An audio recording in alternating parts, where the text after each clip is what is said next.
Selamat sore nih Romo. Selamat sore. Kita sudah melalui waktu yang cukup berat ini gara-gara COVID. Tapi saya lihat situasi dan kondisi ini agak relatif lebih baik. Apalagi saya lihat Romo beberapa tahun lalu kita ketemu jauh lebih segar dari sekarang. Mungkin karena waktu ini barangkali lebih fokus ya urusin apa ini badan BPIP ya. Badan Pembinaan Ideologi Pancasila. Jadi benar-benar fokus ini soal Pancasila. Ada hal yang perlu saya Romo soal masalah peradabannya. Jadi saya mau mau gali lebih jauh. Kita tahu bahwa peradaban ini kan ada yang sifatnya terbelakang dan maju.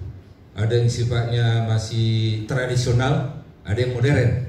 Peradaban ini, menurut Romo sejauh mana peranan nilai-nilai dari Pancasila ini untuk membangun peradaban bangsa ini, terutama untuk menghadapi era digital sama era globalisasi ini. Silakan Romo untuk memberi supaya ini menjadi bagian daripada pencerahan kita terhadap kaum milenial.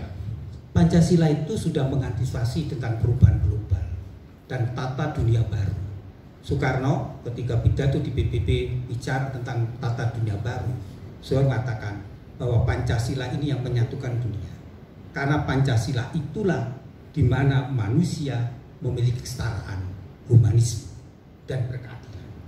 Nah, Pancasila itu yang mampu terbukti kita bisa menyatukan kok ratusan suku, ribuan etnis suku, bahkan ratusan agama lokal itu berdampingan kok. Ini menjadi modal kita. Jadi gini nih. Kalau kita bicara globalisasi, itu kan bicara tentang jaringan dan network. Jadi global itu adalah masyarakat mengatasi ruang dan waktu. Lah, kita sudah memilikinya dengan gotong royong itu, kolaborasi itu. Sehingga Indonesia menghadapi COVID bisa strong together bersama-sama. Dunia tidak seperti Indonesia. Mengapa orang mau divaksin? Di Amerika itu banyak orang nolak vaksin. Karena di Indonesia ada kesadaran gotong royong itu. Kalau saya tidak divaksin, maka yang lain akan jadi kena dampaknya. Itu masuk ke dalam sanubari bangsa kita. Jadi sebenarnya Pancasila itu menjadi peradaban kita itu kalau dilaksanakan dengan murni dan konsekuen, kita sejahtera. Karena dalam ideologi Pancasila tidak ada mayoritas dan minoritas. Tidak ada tirani mayoritas dan minoritas. Tapi dalam Pancasila itu kita bersama-sama bergotong royong, bahu-bahu, berkeringat bersama untuk kesejahteraan rakyatnya. Ya, terima kasih Romo. Ini pendekatan ideologis luar biasa. Lebih jauh saya menggali lebih jauh bahwa di pembukaan Undang-Undang Dasar 45 itu ada dikatakan itu mensejahterakan dan mencerdaskan bangsa. Ini tentu menjadi tugas negara yang sangat-sangat dominan, ya. Jadi kalau saya tafsirkan lebih jauh, berarti mencerdaskan, mensejahterakan itu barangkali ada kaitannya juga ini soal menciptakan masyarakat yang sehat jasmani dan sehat rohani. Jadi kalau sehat rohani ini, kalau saya tafsirkan, mudah-mudahan saya salah nih menafsirkan ini, tapi bukan Romo, sehat dari sisi rohani ini, kalau saya lihat kalau dia menjalankan nilai-nilai Pancasila itu untuk membangun karakter bangsa itu sendiri. Sementara sehat jasmani itu apabila dia diberi asupan-asupan gizi ataupun nutrisi sejak dini. Bagaimana kira-kira pendapat Romo soal saya ini? Pernyataan saya ini. Pemerintahan Pak Jokowi itu serius dalam mengatasi stunting gizi. Maka Pak Jokowi membuat lumbung-lumbung padi. Hanya coba ke NTT. Tidak ada presiden yang lebih peduli daripada Jokowi. Maka dibangun waduk, dibangun pertanian, dibangun suatu industri sehingga kita punya ketahanan pangan. Maka perbaikan gizi itu menjadi perhatian Pak Jokowi. Karena gizi yang baik, sehat, anak menjadi cerdas. Jadi sebenarnya Pak Jokowi itu mengaktualisasikan sila ketiga dan kelima. Sila ketiga persatuan, tapi butuh keadilan. Maka dibangunlah infrastruktur daerah perbatasan, daerah Kalimantan, Sumatera, tol, meskipun tidak sempurna, tetapi dalam 2 periode Pak Jokowi sudah menunjukkan kemajuan luar biasa. NTT diperhatikan, Kalimantan diperhatikan, Sumatera diperhatikan, Papua diperhatikan, sehingga rakyat itu menghadapi kesejahteraan. Nah, problem kita adalah kita sebenarnya mampu sekarang sebelum ada pangan, beras, sehingga dunia sedang mengalami krisis pangan dan relatif bangsa ini tidak seperti mengalami negara-negara lain kelaparan. Jadi Indonesia itu sekarang dilirik oleh negara-negara lain karena kita punya yang namanya sumber daya alam luar biasa. Maka siapa pengganti Pak Jokowi menentukan untuk melanjutkan karya-karyanya itu. Ini kita fair jujur. Sebelum Pak Jokowi pembangunan itu tidak sehebat Pak Jokowi. Ada kesaksian lah teman-teman NTT lah.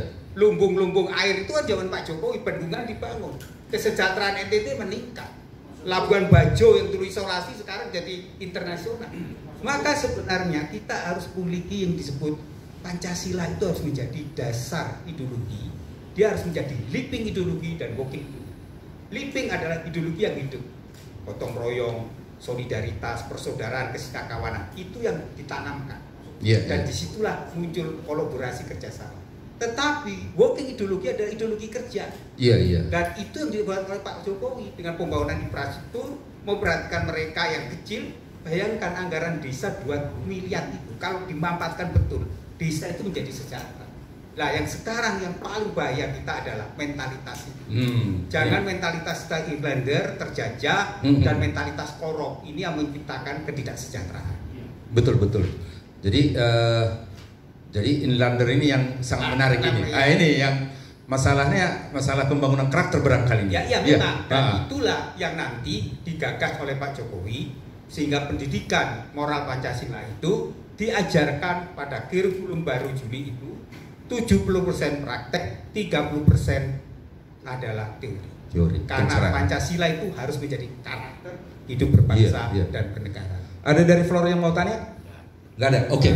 Jadi kita kasih aplaus ke Romo Ben ini. Jadi sengaja ini saya tanyakan karena bagi saya itu dan juga anak-anak bangsa ini yang menginginkan suatu peradaban modern. Jadi ini menjadi perhatian kita. Jadi kalau ada aliran-aliran yang menghambat pembangunan peradaban ini, saya rasa akan terlindas oleh waktu. Karena bagaimanapun Pancasila ini tidak akan mungkin mundur ini. Dia akan maju terus, mengakar terus, membumi terus. Silakan. Jadi begini, dulu kita ada, banyak orang tua tanya kepada saya. Dulu kita ada P4, Doman Penghayatan Pancasila. Sekarang ada kegiatan menghabituasi atau membumikan Pancasila. Itu perbedaan esensinya di mana? Kalau nilainya kan Pancasila tidak berubah. Metodenya atau proseduralnya yang berbeda. Mungkin Romo bisa. Silakan. Jadi perubahan metode, kalau dulu doktrinal. Kalau dulu P4 itu kan lebih kepada individu. Maka butir-butir Pancasila. Tetapi sekarang Pancasila itu tidak hanya menjadi individu, dia harus menjadi kebijakan negara. Dulu kita diajari BP7 butir-butir, tapi prakteknya bernama Pancasila. Kedung ondo, penindasan, perampokan uang-uang rakyat, harga cengkeh dihabisin, itu kan bernama Pancasila. Sekarang Pancasila itu harus menjadi 2. Nah, maka BPIP itu berbeda dengan BP7. BPIP tidak punya struktur ke bawah, dia tidak punya manggala. Tetapi BPIP mencoba membuat empowering, yaitu warga masyarakat. Kita ini yang manggala-manggalanya dengan keteladanan. Maka BPIP punya ikon Pancasila. Orang-orang yang yaitu mereka yang setia terhadap dedikasi terhadap pekerjaan, penenun, ada yang namanya wirausaha, ada sosialan, ada yang namanya atlet, ada yang namanya